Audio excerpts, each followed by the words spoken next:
Subscribe कीजिए ध्येय IAS channel को और बेल आइकन को दबाइए लेटेस्ट वीडियो सबसे पहले देखने के लिए।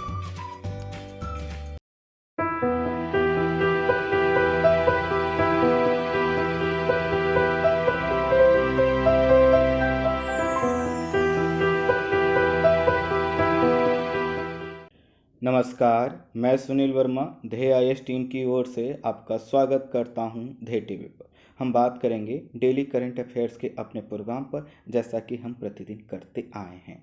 आज 5 टॉपिक मैं 2 वीडियो के माध्यम से आप तक पहुंचाऊंगा, जिससे सभी टॉपिक जो हमारे छूटे हुए हैं वह कवर हो जाएं।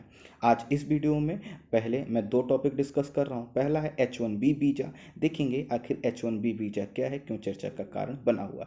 कल के वीडियो में कई लोगों ने आपने कमेंट किया था कि मुझे इस पर बात करना चाहिए, तो मैं इस पर बात कर रहा हूँ। वहीं जो दूसरी खबर है उसमें हम बात करेंगे एंटी डंपिंग ड्यूटी। देखेंगे आखिर एंटी डंपिंग ड्यूटी क्या है और क्यों चर्चा का कारण बनी हुई है। तो आइए सबसे पहले हम बात करते हैं H1B वीज़ा के संदर्भ में। अमेरिका के जो राष्ट्रपति हैं डोनाल्ड ट्रंप, जब वह चुनाव लड़ रहे थे लास्ट समय राष्ट्रपति पद के लिए, तब इन्होंने कहा था कि इस समय जो अमेरिका के लोग हैं उनके हितों का ख्याल नहीं रखा जाता। वह इस वजह से नहीं रखा जाता क्योंकि बाहर से आकर लोग यहाँ के रोजगार, यहाँ के रिसोर्स प्राप्त करते हैं। इसलिए हमें अमेरिका फर्स्ट की नीति अर्थात अमेरिका प्रथम की नीति का पालन करना चाहिए। वो दरअसल यह कहना चाहते थे कि जो कुछ भी रिसोर्स है, जो कुछ भी उत्पादन हो रहा है, जिस प्रकार की भी आर्थिक क्रियाएं हो रही हैं, उसमें अमेरिका के लोगों का जो है कि हक प्राथमिक है, उसके बाद बाहर के आए लोगों का। स्वाभाविक है, जब इस प्रकार की घोषणा करके वो सत्ता में आए हैं तो कई ऐसे प्रयास वह करेंगे जिससे अपने इस वादे को पूरा कर सकें।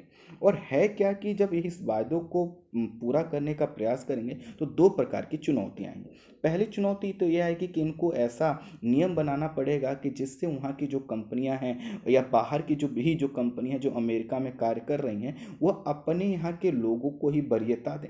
लेकिन वरीयता देने के संदर्भ में यह देखना होगा कि आखिर कंपनी का लाभ और जो है कि नुकसान कैसा है। फॉर एग्जाम्पल एक हम जो है कि कंपनी बना लेते हैं। मान लीजिए कंपनी ए अमेरिका में स्थापित की गई है और वहाँ पर कुछ लोगों की ज़रूरत है, 10 लोगों की ज़रूरत है। केवल अगर 10 लोगों को हम केवल अमेरिकी लोगों को हम रखते हैं तो उनका मान लीजिए मंथली का जो एवरेज जो है कि उनको हमें पे करना होता है, वो मान लीजिए 5 लाख रुपए। तो इस तरह से 10 लोगों का अगर हम हायर कर रहे हैं तो पर मंथ जो है कि 10 लोगों के लिए हमें लगभग 50 लाख रुपए हो सकता है देने पड़े। इतने पैसे कहाँ से आएंगे? इसीलिए क्या करती हैं कंपनियां, जो बाहर से लोग, भारत है, पाकिस्तान है, चीन है, बांग्लादेश है, बहुत से देशों से लोग बहुत कम कीमत पर अच्छा स्किल लेकर रोजगार करने के लिए आना चाहते हैं, तो उनको बुला लेते हैं। तो जब उनको बुला लेते हैं तो इससे क्या होगा, अमेरिका के जो लोग हैं उनको रोजगार कम मिलेगा और इसी के कारण कई बार यह मुद्दा जो है कि काफ़ी हाईलाइट हो जाता है। इसी संदर्भ में एक शब्द है H1B वीज़ा, उसको हमें समझना है। दरअसल होता क्या है कि यहाँ पर जो अमेरिका के जो लोग हैं, यह चाहते ये हैं कि इनको सबसे पहले रोजगार मिले और उसके बाद बाहर के लोगों को मिले। लेकिन है क्या कि कंपनियों का जो प्रॉफिट और लॉस अगर आप देखेंगे तो बाहर से जो लोग जाते हैं इनका स्किल भी बहुत अच्छा होता है और साथ ही साथ कम कीमत पे इनसे कार्य करवाया जा सकता है, तो कंपनियों का प्रॉफिट छुपा होता है। हुआ क्या है कि सभी चीज़ें कई लंबे समय से चर्चा का कारण बनी हुई थी, मुद्दा एक बना हुआ था कि आखिर इस चीज़ को कैसे डील किया जाए। लेकिन कोविड-19 ने एक नई चुनौती क्रिएट कर दी।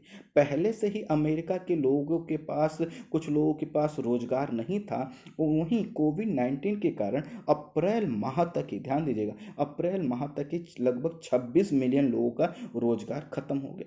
जब रोजगार खत्म हो गया तो ये क्या करेंगे, सरकार पर दबाव डालेंगे कि आप हमें नौकरी दो। नौकरी देने के लिए जरूरी है कि जो लोग बाहर से आ रहे हैं उनको क्या किया जाए, रोका जाए। और इसी के तहत 22 अप्रैल को ट्रंप सरकार ने यह घोषणा की कि अब क्या होगा, जो भी रोजगार प्रारंभ होंगे, चाहे वो नए हों या पुराने हों, उसमें अमेरिकी कामगारों की संख्या जो तो प्राथमिकता दी जाएगी। तो साथ ही जो प्रवासी कामगार आते हैं उनकी संख्या को सीमित किया जाएगा। प्रवासी कामगार कौन से हैं? हमारे देश के लोग, पाकिस्तान के, चीन के, बांग्लादेश या किसी भी दूसरे देश से जो लोग अमेरिका में जा रहे हैं, इनको क्या किया जाएगा, इनकी संख्या सीमित की जाएगी।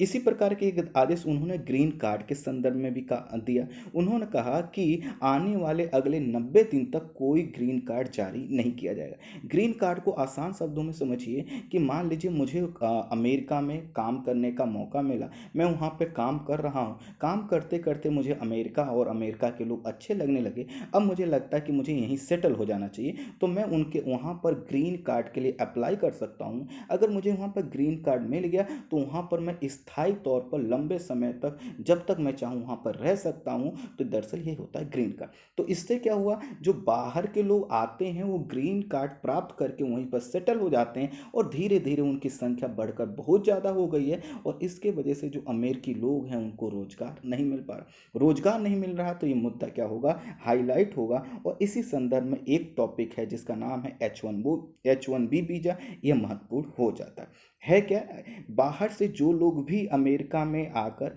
अस्थायी, ध्यान दीजिए, अस्थायी रूप से अगर कार्य करना चाहते हैं तो उनको H1B वीजा प्राप्त करना होता है। अर्थात भारत हो या कोई भी देश, अगर वह देश का नागरिक क्या करे, अमेरिका में रोजगार प्राप्त करने के लिए अमेरिका जाना चाहता है तो उसको H1B वीजा प्राप्त करना पड़ेगा। क्योंकि अमेरिका में रोजगार की दशाएं अच्छी हैं, वेतन बहुत अच्छा है, तो हर साल यहाँ पर लाखों लोग इस वीजा के लिए अप्लाई करते हैं। लेकिन इसमें क्या होता है, यह देखा जाता है जिन लोगों ने अप्लाई किया है उनका जो मिनिमम क्वालिफिकेशन है उस पैमाने पर सभी लोग खरे उतरते हैं नहीं। अर्थात शॉर्ट लिस्ट किया जाता है, मान लीजिए 10 लाख लोगों ने आवेदन किया तो देखा जाता है कि किसकी स्किल ज़्यादा, और जब मान लीजिए स्किल जिनकी ज़्यादा होती है उन नामों को अलग कर लिया जाता है और लॉटरी सिस्टम के आधार पर जितने वीजा जारी करने होते हैं वो जारी कर दिए जाते हैं। लेकिन उससे पहले क्या दिखाया जाता है, मिनिमम क्वालिफिकेशन जो कि अमेरिका के अनुसार जो होनी चाहिए होगी तभी हो पाई। H1B वीजा के तहत नियम ये है कि अगर आप जो है कि पहले बात आप इसको समझ लीजिए आखिर ये पूरा वीजा है क्या, उसके बाद मैं चीज़ों को और आपको लिए बताता हूँ। H1 वीजा एक गैर अप्रवासी वीजा है। गैर अप्रवासी वीजा का मतलब है कि आप वहाँ पर हमेशा के लिए नहीं रह सकते, यह कुछ समय के लिए आपको मिलता है और उसके बाद आपको क्या होना होता है, अपने घर अर्थात अपने देश आना होता है। तो H1B वीजा एक गैर अप्रवासी वीजा है जो संयुक्त राज्य अमेरिका में आव्रजन और राष्ट्रीयता अधिनियम की धारा 101 के सब आर्टिकल 15 के तहत दिया जाता है। तो अगर आपसे कभी पूछ ले कि आखिर अमेरिका में वीजा किस नियम के तहत दिया जाता है तो इसका नाम यहाँ पर लिखा। अब जो यह एक बार जो वीजा के लिए आपने अप्लाई किया, एक बार आपको मिल गया तो पहली बार ये 3 साल के लिए जारी किया जाता है, लेकिन मैक्सिमम 6 साल तक इसको एक्सटेंड आप कर सकते हैं। उसके बाद क्या करना होगा, फिर से आपको अपने देश आना होगा और पुनः क्या करना होगा, आवेदन करना होगा। और हो सकता है कि आपने क्या किया हो, इस 3 साल या 6 साल की अवधि जब तक आप वहाँ पर रहे हो तब तक आपने क्या किया हो कि वहाँ पर ग्रीन कार्ड के लिए अप्लाई कर दियो। अगर आपने ग्रीन कार्ड अप्लाई कर दिया तो आप वहाँ पर रुक सकते हैं, अदरवाइज जैसे ही वीजा का क्या होगा, टेन्योर अवधि खत्म होगी, आपको अपने देश आना होगा और फिर से नए सिरे से वीजा के लिए अप्लाई करना होगा। H1 वीजा के तहत मान लीजिए आपने कोई कंपनी ज्वाइन की, अगर वहाँ से आपको नौकरी अब उसमें से चली जाती है तो आपको क्या करना होगा, तुरंत दूसरी नौकरी खोजनी होगी या फिर आपको अपने देश लौट आना होगा। आप ये नहीं कह सकते कि नहीं अब हम यहाँ पर आ गए, यहाँ पर रहेंगे। अगली विशेषता क्या है कि यह वीजा अमेरिकी कंपनियों को विभिन्न व्यवसायों में विदेशी कामगारों को अस्थायी रूप में रोजगार देने की अनुमति देता है। जैसा कि मैंने बताया कि इसका क्या है कि जो अमेरिका का आव्रजन और राष्ट्रीयता अधिनियम की धारा 101 का सब आर्टिकल 15 है, इसके तहत क्या होता है, जो अमेरिका में जो कंपनियां हैं, मान लीजिए कोई कंपनी हो, चाहे अमेरिका की माइक्रोसॉफ्ट हो, गूगल हो या हमारी विप्रो हो, टीसीएस हो, कोई भी कंपनी हो जो अमेरिका में क्या कर रही, कार्य कर रही है, वह बाहर से लाकर कामगारों को अस्थायी रूप से रोजगार दे सकती है। यह इसके तहत क्या है, इसको अनुमति मिली है। अमेरिका कानून के मुताबिक एक वित्तीय वर्ष में 65,000 विदेशी का नागरिकों को या कामगारों को H1B वीजा दिया जा सकता है। ध्यान दीजिए 65,000 कौन से हैं, जो कामगार हैं। और यह जो H1B वीज़ा है, इसके अलावा 20,000 H1B वीज़ा जो लोग वहाँ पे स्टडी करने के लिए जाते हैं उनको दिया जाता है। मान लीजिए आपको लगता है कि आप जो है कि वहाँ की किसी यूनिवर्सिटी में पढ़ने चाहते हैं, तो आप यूनिवर्सिटी एजुकेशन वीज़ा आप अप्लाई कर सकते हैं, तो मिल जाएगा। लेकिन H1B वीज़ा जो कामगारों के संदर्भ में, ध्यान दीजिए, जो कामगार अर्थात जो लोग नौकरी करने चाहते हैं उनको 65,000 प्रत्येक साल वीज़ा जारी किया जाता है। भारत और चीन के लोग इस H1B वीज़ा का सर्वाधिक लाभ उठाते हैं। अर्थात अगर आप देखें कि इसके वीज़ा धारक कौन हैं, तो आपको पता चलेगा इसके सर्वाधिक जो लाभार्थी हैं वो कौन से हैं, भारत और जो है कि उसके पड़ोसी देश हैं। अमेरिका के नियमों के अनुसार H1B वीज़ा के लिए आवेदन करने वाले व्यक्ति को पहले अमेरिकी आव्रजन विभाग को एक इंटरव्यू देना पड़ता है। अर्थात मान लीजिए आपको वहाँ की किसी कंपनी ने कहा कि हम आपको अमेरिका बुलाना चाहते हैं, आपने कहा कि ठीक है, मैं आ जाऊँगा। तो अब क्या होगा, आपका जो वीज़ा जारी किया जाएगा कि हाँ अब आप आ सकते हैं, उससे पहले आपको क्या करना होगा, आपको एक इंटरव्यू देना होगा। किसके कहाँ पे इंटरव्यू देना होगा, अमेरिकी आव्रजन विभाग को एक इंटरव्यू देना होगा। वो ऑनलाइन हो सकता है, किसी रूप में हो सकता है। इंटरव्यू में क्या क्या आपसे पूछा जाता है, यदि आपका मैनेजर आपको नौकरी से निकाल दे तो आप क्या करेंगे, ये इसलिए पूछा जा सकता है ताकि आपको समझा जा सके। ऐसा तो नहीं होगा कि आपकी नौकरी चली जाए तो आप अमेरिका की भूमि पर रहकर आप वहाँ पर रोजगार घूमिए, सरकार से डिमांड करिए कि हमें अपने घर छोड़ के आओ, या कुछ भी कुछ ऐसा। तो दूसरा है कि आपका प्रोजेक्ट घर बैठकर या अपने देश से पूरा नहीं किया जा सकता कि आपको अमेरिका आना ज़रूरी है। तो आपको उनको कन्विंस करना होगा कि नहीं सर, ये मेरे लिए ज़रूरी है और मैं यहाँ पर रह के ये कार्य कर सकता हूँ। तीसरा कार्य आपको क्या बताना होता है, आप अमेरिका में रहकर एक कंपनी के लिए काम करेंगे या कई कंपनी, अर्थात जो आपको वीज़ा तो कोई एक कंपनी दे रही है, लेकिन उसके आने के बाद आप क्या करेंगे,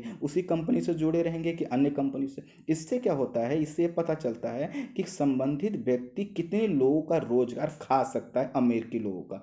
समझ रहे हैं ना, ये पूरा इंटरव्यू का सिस्टम समझिए। अगला प्रश्न क्या पूछा जाता है, क्या हम आपका अकाउंट स्टेटमेंट देख सकते हैं। इससे यह प्रूव होगा कि अगर आप अच्छी कंपनी में पहले से कार्यरत थे, आपकी इनकम अच्छी खासी थी, लेकिन तब भी आप अमेरिका में रोजगार प्राप्त करना चाहते हैं, तो इसका मतलब वास्तव में कुछ आप अलग करना चाहते हैं, अच्छा करना चाहते हैं, इसलिए आप यहाँ आना चाहते हैं। तो आपका स्वागत है। अगला प्रश्न क्या है, भारत वापस जाने की आपकी क्या योजना है, अर्थात आप कब भारत जाएंगे, किस लिए जाएंगे, किन किन दशाओं में जाएंगे। अगला प्रश्न होता है कि आखिर आप यूएसए को ही आपने क्यों चुना कि आप यहीं पर कार्य करना चाहते हैं। तो उस आप सीधा उत्तर है कि पैसा और फैसिलिटी क्या है, सब अच्छी है, इसके कारण। आप जो भी प्रश्न आप उत्तर दें वो आपके हिसाब से। आपको वीज़ा मिल जाता है तो आप अपनी कंपनी को इससे क्या फ़ायदा होगा, अर्थात अगर हम आपको वीज़ा नहीं दें या वीज़ा दे देते हैं तो कंपनी आपको जो हायर करे उसको क्या फ़ायदा। तो इससे यह समझना चाहते हैं दरअसल कि आखिर अमेरिकी लोगों को क्यों नहीं रखा जा रहा, आपको क्यों रखा है। अगला प्रश्न पूछा जाता है, अमेरिका में आपके परिचय के कितने लोग रहते हैं। अगला प्रश्न होता है, क्या आपने चेक कर लिया है कि आपकी कंपनी विश्वसनीय है।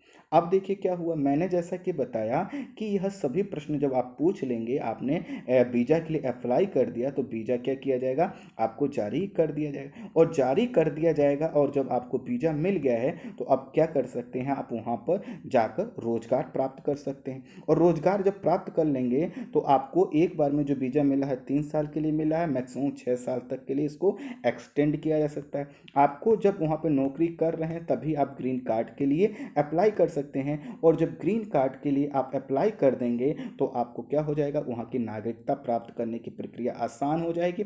और साथ ही साथ वहाँ पर आप जो अस्थायी रूप में गए थे, आप स्थायी रूप में वहाँ पर निवास कर सकते हैं। एक डेटा समझिए कि जो लोग H1B वीज़ा प्राप्त करते हैं उसमें से लगभग 1/4 अर्थात 24% लोग वीज़ा धारक जो लोग हैं वह क्या करते हैं, ग्रीन कार्ड के लिए अप्लाई करते हैं।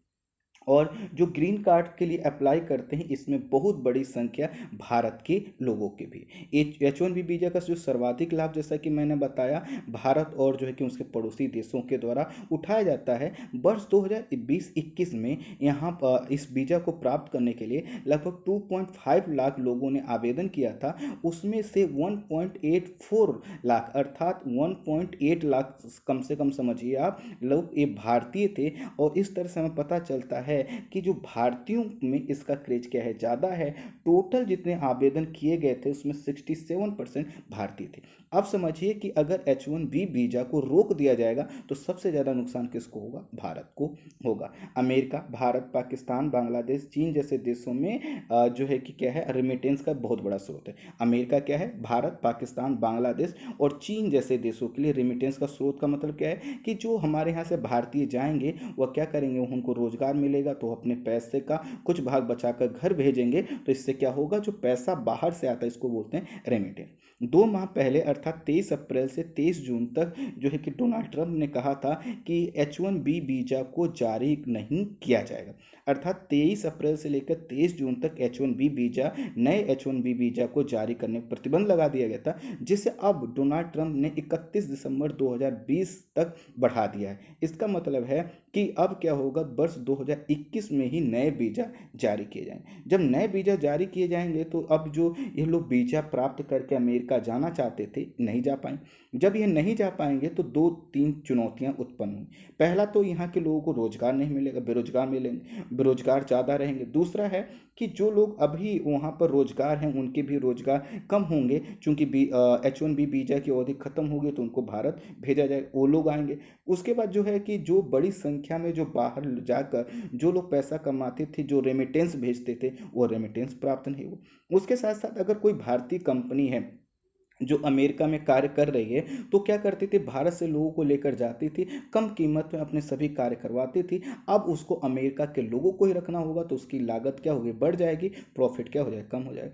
लेकिन साथ सबसे बड़ी जो चुनौती आएगी वह हमारे देश के लोगों के संदर्भ में आएगी, या उन लोगों के संदर्भ में आएगी जो H1B वीजा को प्राप्त करके वहाँ पर रोजगार प्राप्त करके सेटल होना चाहते। तो आई होप आप समझ गए होंगे कि H1B वीजा क्या है, कैसे यह काम करता है, किस तरह से इसको प्राप्त किया जाता है। अब हम बात करते हैं अपने दूसरे टॉपिक जो कि एंटी डंपिंग ड्यूटी से।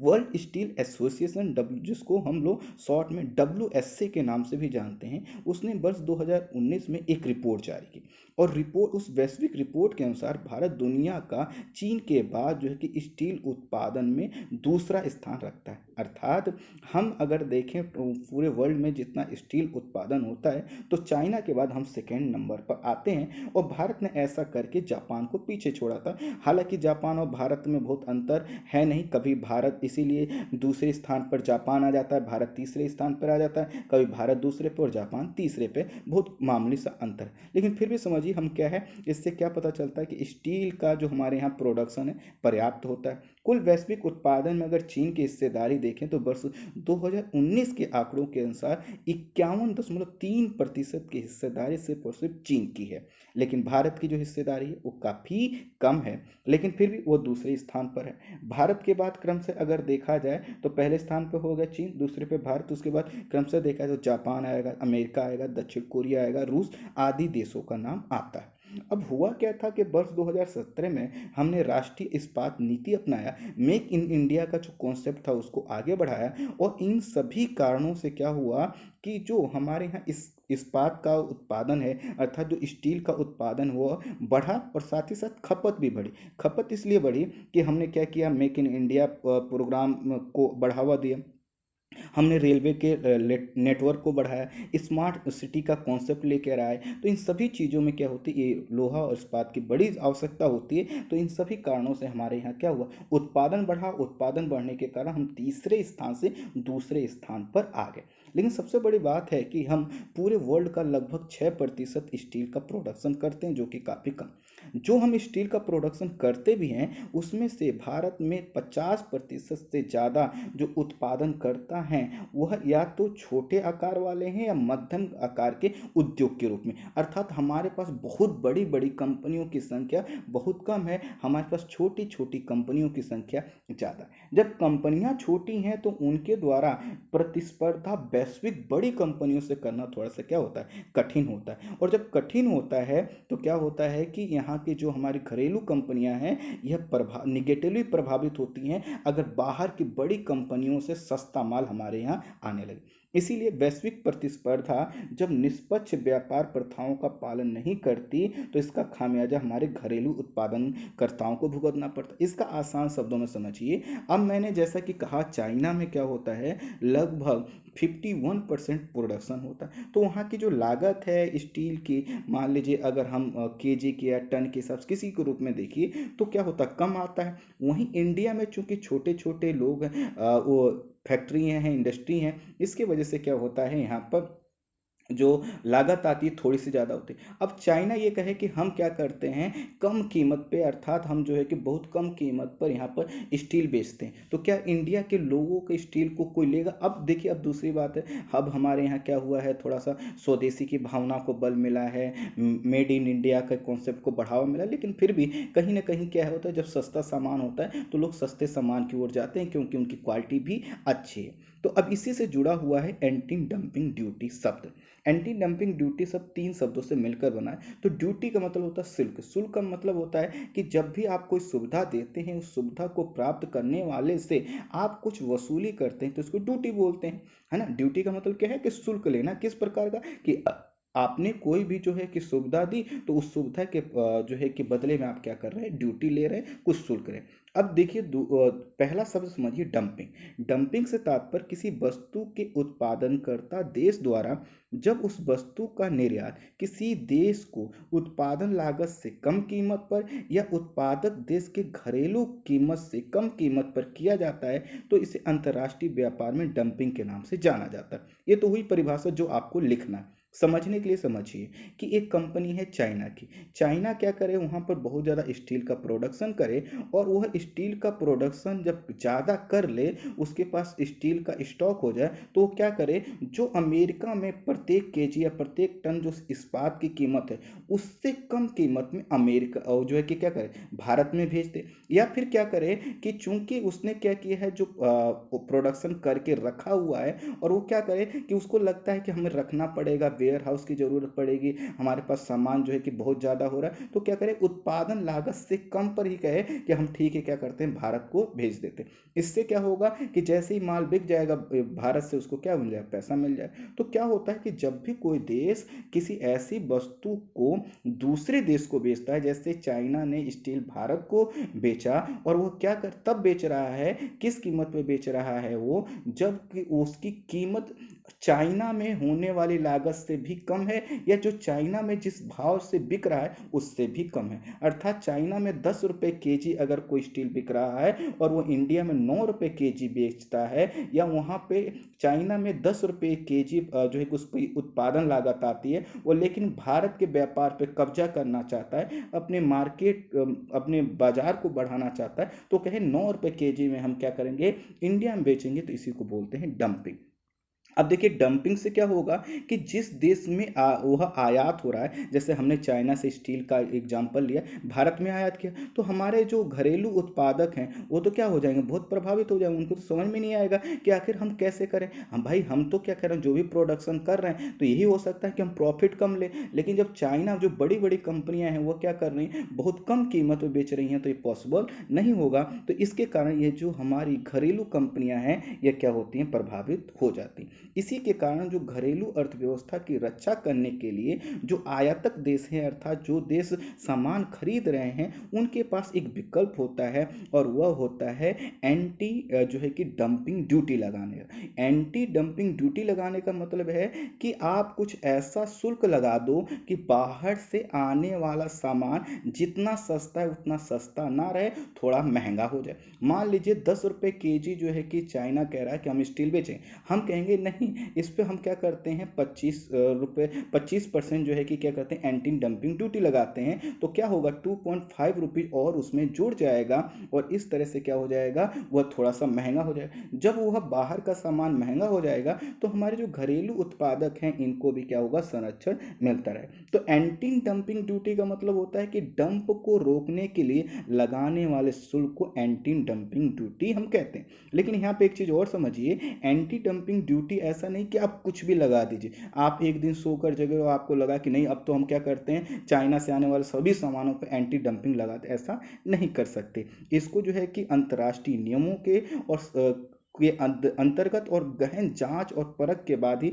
आप ऐसा कर सकते हैं। जैसे भारत में वाणिज्य और उद्योग मंत्रालय के अंतर्गत director general of trade remedies द्वारा जो है कि इसका देखा जाता है सभी चीज़ों को कि आखिर किसी देश के आयात से हमारे घरेलू जो उत्पादक हैं उन पर कोई निगेटिव इम्पैक्ट तो नहीं पड़ रहा। ठीक इसी प्रकार इन्होंने ये देखा कि चीन, वियतनाम और दक्षिण कोरिया से जो आने वाला स्टील है वो काफ़ी जो है कि सस्ते में आ रहा है और इन देशों का स्टील भारत में डंप हो रहा है और इसके वजह से इन हमारे जो घरेलू उत्पादक हैं वो प्रभावित हो रहे हैं। इसी के कारण इन्होंने कहा है कि आने वाले 5 वर्ष के लिए हम चाइना, वियतनाम, दक्षिण कोरिया पर एंटी डंपिंग शुल्क लगाते हैं। और ये एंटी डंपिंग शुल्क कितना होगा? यह होगा $13.07 प्रति टन से लेकर $173.1 प्रति टन तक हो सकता है। अर्थात समय समय पर सरकार को जितना लगेगा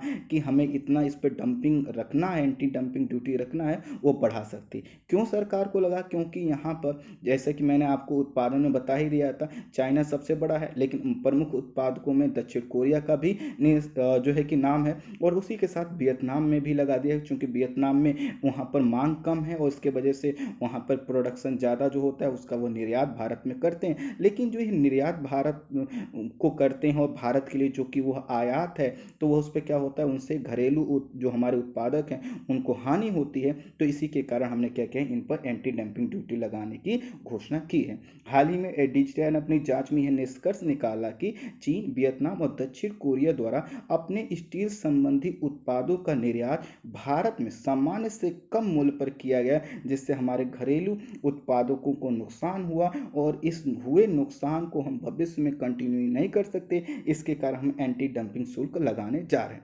अब इस होगा क्या, सरकार के इस कदम से जो हमारे घरेलू निर्माता हैं, जो उत्पादक हैं, उनको क्या होगा, संरक्षण मिलेगा और उनको समय मिलेगा कि वो अपनी टेक्नोलॉजी को थोड़ा सा एडवांस करके क्या करें, अपनी लागत को कम करने का प्रयास करें। सरकार ने कुछ समय पहले यह निर्णय लिया था कि हमें आत्मनिर्भर भारत का टारगेट को प्राप्त करना है। इस टारगेट को प्राप्त करने के लिए माननीय प्रधानमंत्री जी ने क्या कहा कि हमें आयात को कम करना होगा। आप समझिए कि जब हमारे यहाँ पर ये डंप हो रहा है, अर्थात इसका मतलब हम क्या है कि हम स्टील का बड़ी मात्रा में चीन से क्या कर रहे हैं, आयात कर रहे हैं। तो हमें आयात को जब तक हम रिप्लेस नहीं करेंगे तब तक क्या होगा कि हमारे यहाँ के उद्योगों का विकास नहीं होगा, क्योंकि अभी हम आयात के भरोसे हैं। इंडिया के अंदर जो उद्योग काम करते हैं उनको ध्यान नहीं देते। तो कुछ लोग कह रहे हैं इसको आत्मनिर्भर भारत से जोड़ रहे हैं। कुछ लोगों का कहना है कि यह जो अभी भारत चीन सीमा तनाव है उसके रूप में चीन को एक संकेत देने के लिए ऐसा किया गया है। और हाल ही में आपको पता हो तो कोयला के लिए नई लाइसेंसिंग पद्धति अपनाने की बात की गई। आपको पता है कि कोयले का यूज क्या होता है, स्टील बनाने के रूप में बहुत बड़ी मात्रा में होता है। तो आने वाले समय में कहा जा रहा है कि हमारे यहाँ पे स्टील का जो प्रोडक्शन लागत है वो कम हो जाएगी और इससे क्या होगा, हमें और साथ ही साथ पूरे भारत के लोगों को क्या होगा, स्टील कम कीमत में मिल सकेगा। लेकिन वह कितना कम होगा वो आने वाले समय डिसाइड करेगा। अभी क्या हो रहा था कि जो चीन है, वियतनाम है, दक्षिण कोरिया है, इनके द्वारा आने वाले स्टील से हमारे जो घरेलू जो हमारे उत्पादन करता है उनके निगेटिव इम्पैक्ट पड़ रहा था। इसके कारण हमने ऐसा किया है। तो ये दोनों टॉपिक मैंने समझाने का प्रयास किया। इस वीडियो में इतना ही। मैं नेक्स्ट वीडियो में और टॉपिक आपके साथ डिस्कस करता हूँ।